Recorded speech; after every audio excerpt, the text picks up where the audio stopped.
Bueno, muy buenos días. Eh, Hoy haré este video educativo sobre fracturas, luxaciones y roturas musculares. Yo soy el estudiante de la Universidad de la Amazonía del programa de Educación Física Juan Sebastián Perdomo y daremos inicio a este apartado. Entonces, daremos inicio con fractura, que la fractura es la pérdida de la continuidad en la estructura ósea, como podemos apreciar en la imagen. Hay fractura de radio y de cúbito, fractura parcial, pierde la continuidad del tejido óseo, podemos apreciar, y luego las fracturas generalmente ocurren debido pues, a accidentes automovilísticos, caídas directas o lesiones deportivas debido a excesos que se hagan durante la actividad. En los tipos de fractura encontramos dos fracturas, las cuales son fractura abierta y fractura cerrada. La fractura abierta es cuando el hueso rompe la piel y este mismo sale y se logra ver de manera externa, saliendo y rompiendo los tejidos blandos de la zona afectada. Y la fractura cerrada se produce cuando, o sea, hay fractura, el hueso se rompe, pero no daña el tejido, o sea, este se mantiene dentro de la estructura, dentro de su estructura. Las fracturas pueden darse o pueden ser de manera directa o indirecta. Entonces, de manera directa son aquellas que se producen cuando ocurre el traumatismo y actúa directamente sobre la zona afectada. Vemos aquí en esta imagen donde un jugador entra fuertemente hacia la parte del peroné y en esta misma parte se ocasiona la fractura debido a la entrada fuerte. La fractura directa es cuando produce el agente traumático actúa directamente sobre el punto de fractura. Y la indirecta se trata nada más que la fractura común y ocasiona no en la parte donde se genera el impacto, sino en sus zonas adyacentes. Como podemos ver en la imagen, el impacto se recibe en la mano, pero la fractura se ocasiona en su zona adyacente, que no es más sino que en sus alrededores. Vemos aquí como el radio se ve afectado. Según el trazo, entonces tenemos tres tipos de fracturas según su corte o su trazo. Entonces en la primera tenemos la fractura transversa, como podemos ver, un corte transverso, no hay fractura total, o sea, no hay fractura completa, no hay separación de la estructura ósea, pero sí ocasiona, si hay un corte, como podemos apreciar en la imagen. En las fracturas oblicuas, como su corte lo indica, es una fractura que va en forma de diagonal, en diagonal, y podemos ver en su otra contraparte si hay fractura total, porque hay separación del mismo, y se ocasiona, o mecanismo de producción, es cuando hay una torsión, por ejemplo, de la rodilla hacia arriba, se tuerce la rodilla generando que la zona de arriba y la zona de abajo tengan direcciones inversas, ocasionando que el hueso en su parte más densa o más débil tenga su corte y haya separación total del hueso. Cabe resaltar que este hueso que estamos aquí tomando como referencia es el hueso más largo, que es el del fémur. Este corte, tallo verde, generalmente sucede en fracturas en niños menores de 9 años debido a su condensión, a su, por decir así, su debilidad que existe todavía en el hueso, generando este trazo y este corte. Como veníamos, ocurre debido a una angulación que tenga el paciente. Como podemos observar, el hueso, en este caso, su angulación es hacia el lado izquierdo. Y también otro apunte que cabe resaltar aquí en este trazo de tallo verde es que también suele recuperarse muy rápido debido desarrollo que tienen los niños en los huesos a edad temprana. Y por último, y la más difícil, el trazo de fractura conminuta, debido a que por un impacto muy fuerte el hueso se astilla o se rompe en dos o más fragmentos. Este es la fractura con el proceso más difícil debido a que se debe reconsolidar cada parte astillada de ese hueso para recolocar de nuevo y que esta estructura en ese mismo punto quede otra vez similar. Ya no queda igual, pero sí queda similar. Aquí se utiliza mucho el proceso de osteosíntesis.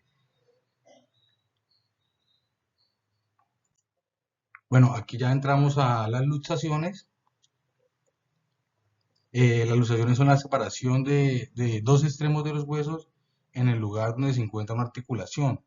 Sabemos que una articulación es el lugar donde dos huesos se conectan y esto permite el movimiento. Como podemos ver aquí, la parte normal, la cabeza del húmero incrustada en el omóplato normal, con su cavidad articular, y cuando hay una luxación, vemos cómo se genera la deslocación o dislocación hacia adelante, que en este caso es la dislocación anterior, y en el otro, en la otra imagen, dislocación posterior, que es hacia atrás. Las posibles causas de estas dislocaciones generalmente es un impacto muy duro sobre la articulación y es muy frecuente cuando ocurren caídas, golpes o traumas severos. Un traumatismo directo puede suceder o sucede en caídas o accidentes de tránsito. Las lesiones también, las luxaciones se dan por lesiones o desgastes y ocurren durante actividades diarias muy excesivas o mal practicadas y genera un resultado de movimientos vibratorios o sacudidas que hacen que nuestra articulación genere o se exceda y se produzca una luxación. Y y también se genera como decíamos anteriormente, por el uso excesivo. Sucede más que todo en el sobreentrenamiento en áreas deportivas. Las tipos de luxaciones, también tenemos que los tipos de luxaciones tenemos abiertas y cerradas. La luxación abierta es cuando se desgarra, como decíamos anteriormente, desgarra la piel, sobresale. Y la cerrada, pues se mantiene sobre su estructura, pero podemos identificarla mediante su protuberancia o deformidad o hinchazón de la zona afectada. Eh, bueno, los síntomas. Genera siempre dolor, hinchazón, incapacidad para mover esa parte afectada con facilidad. Va a haber un hematoma, o sea, nos va a poner negro, protuberancia y posiblemente perdamos la sensibilidad en esa zona. Entonces, así podemos diagnosticar que es posiblemente una luxación. Generalmente se inmoviliza y se remite al centro asistencial de manera oportuna para no generar un posible o más daño. Roturas musculares. Una rotura muscular es cuando las fibras de un músculo se rompen y provocan un dolor de manera repentino. Normalmente la causa se da por una contracción o elongación violenta del músculo.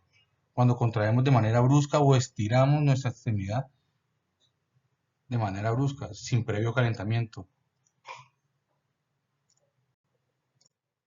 Tipos de desgarros. Bueno, en los tipos de desgarro o roturas musculares, pues vemos que se clasifican según la gravedad del mismo y tenemos grado 1, grado 2, grado 3.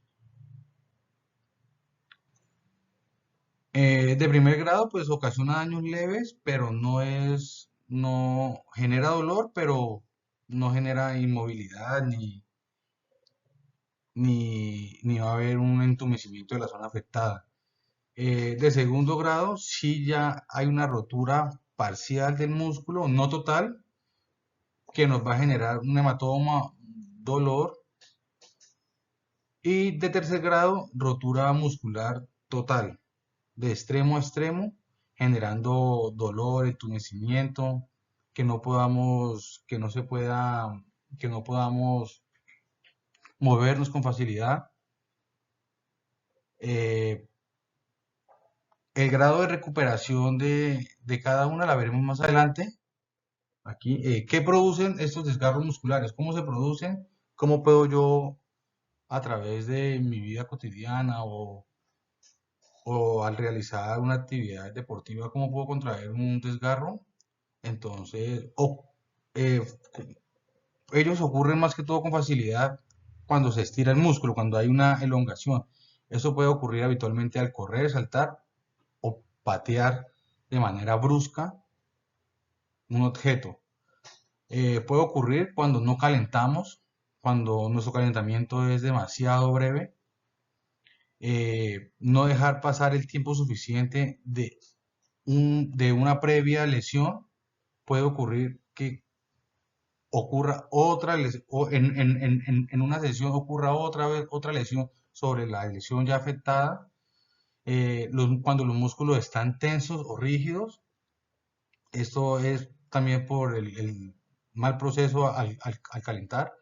Los músculos están cansados o fatigados. Esto ocurre cuando ya el cuerpo, debido a su rutina diaria o actividad deportiva, ya no responde de igual manera. Comenzamos a elongar o contraer de manera brusca los músculos. Y por último, y para concluir, se contraen los desgarros musculares cuando los músculos están débiles.